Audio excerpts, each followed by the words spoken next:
My background's museums, and that's where the research that I do is focused.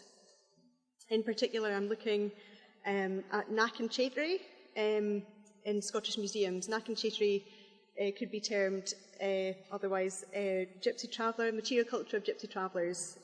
Knacking is a name that gypsy travellers often use for themselves in Scotland, and it's probably the only term that's not actually imposed on the culture from outside. And chaitery is a cant word for things or stuff, so I'll probably use gypsy traveller material culture and knack and chaitery kind of interchangeably throughout. But the reason I was interested in speaking today was both my supervisors are archaeologists, and this has brought me new perspectives on the way that I work and how I look at the material that I'm researching. From an archaeological point of view, this museum store, which I'm realising I'm walking with, this museum store, Amfasca at the Highland Folk Museum, is the field site that I'm working with, and the material culture of gypsy travellers deposited there will form a very particular assemblage. I also have to say this is very much work in progress. I've done some preliminary study in the museum store and the archives, but there's much of the work still to be done.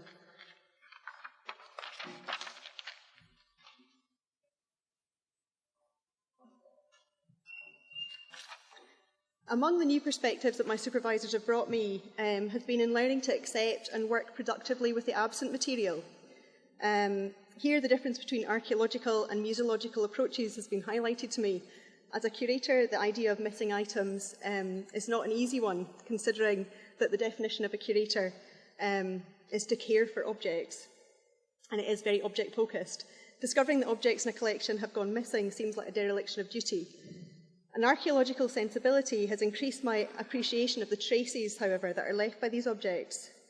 And as I develop research in the store, I'll be looking beyond the objects, the traces that can be found in catalogue entries, account books, written ethnographies, memories of museum staff, and also in photographs.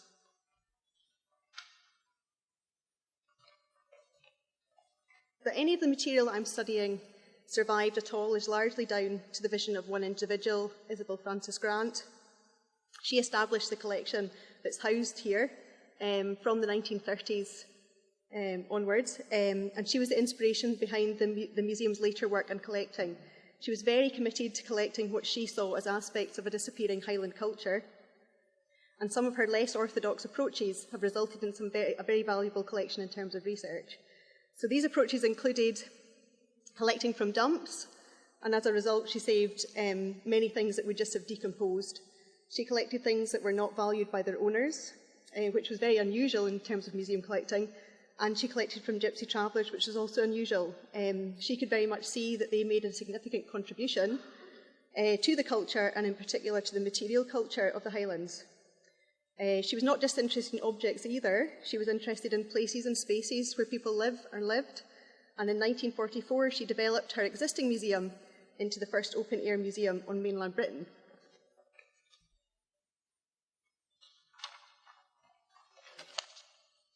Amfasca is a valuable field site for excavating the material past of gypsy travellers, which would otherwise have been lost.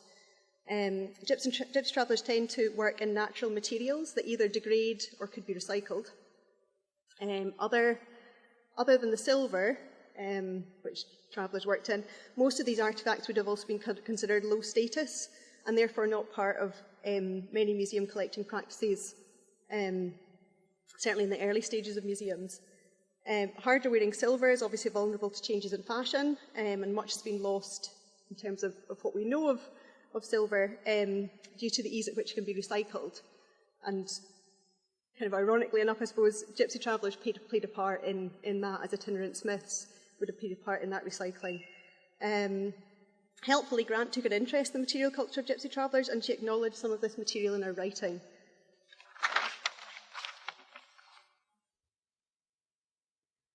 Grant also credited gypsy traveller sources in her inventory. These are a few of the items she specifically mentions collecting from travellers, and below is just a wee bit of what she said about them, which you don't need to read. Many gypsy traveller items made for trade, so the kind of things that we saw in the other slide, they would have come into the collection from the settled community because that's where they've been traded into. But Grant, she would acknowledge that they came from there, but she also collected these culturally specific items. These were made by travellers for themselves. So on the far left, there's a piece of a drone for pipes, for a set of pipes. That's a very bad picture, I'm afraid, that I have to confess I also took myself, of a pearl fishing jug. The most significant thing about that is it's got a glass bottom, which you can't see, but it does. And a set of skivvies, which would have been used to secure a shawl holding a child on its mother's back. So in the last two slides, we've seen some of the material that I was expecting to see, objects that are traditionally associated with gypsy travellers, either because they made them or because they made them for their own use, made them to trade or made them for their use. What I'm going to come on to now are the items that have taken me a bit more by surprise, and this is where some of the traces have come into their own. I'm beginning to piece together quite a broad and interesting assemblage that's challenging my own thinking on what might be termed knack and chatery.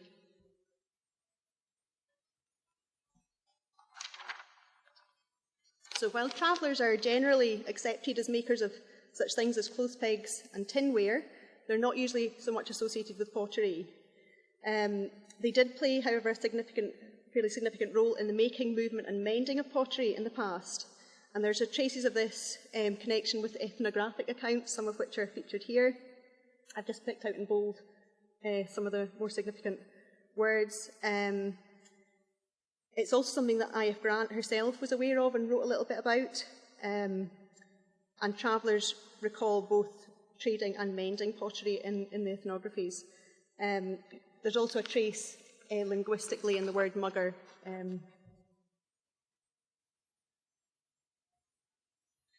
so here's some of the pottery from the collection.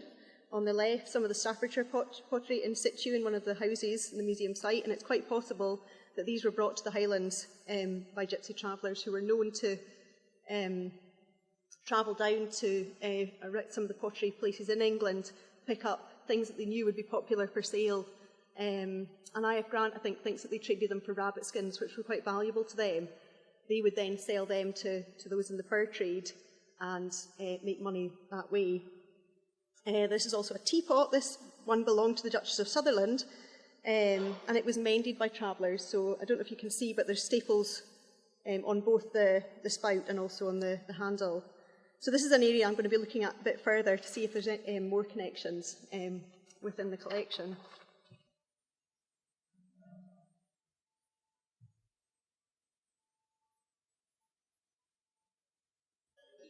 Okay, I'm now going to go on to talk a bit about traces that are in the museum archive itself and things that are there. So the archive is also housed in Amphasca. I have to say again, I'm only just beginning this work, but I'm going to talk about a couple of things that were the things that have caught my eye so far in my work in the archive. The first thing that really drew my attention was a named traveller who contributed to the collection. Within Grant's accounts, she was very meticulous in naming all those that she bought from or who gave her artefacts for the collection, but she never seems to name travellers. It's such an anomaly, because she does collect quite frequently, but that having discussed it with travellers today, it does seem that these names would have been withheld.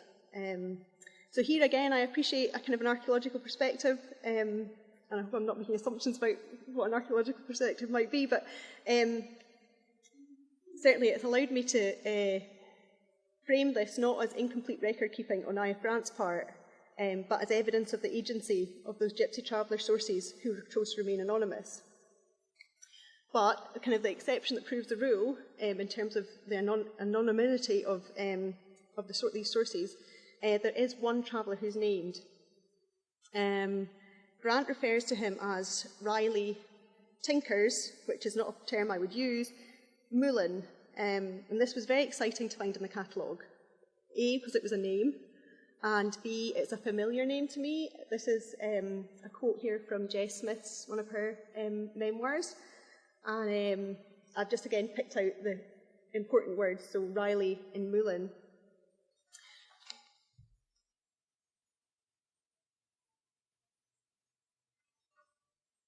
So, in speaking to Jess, it turns out that this is indeed the same Riley She was also able to provide a bit more information about who this contributor, who was her granddad.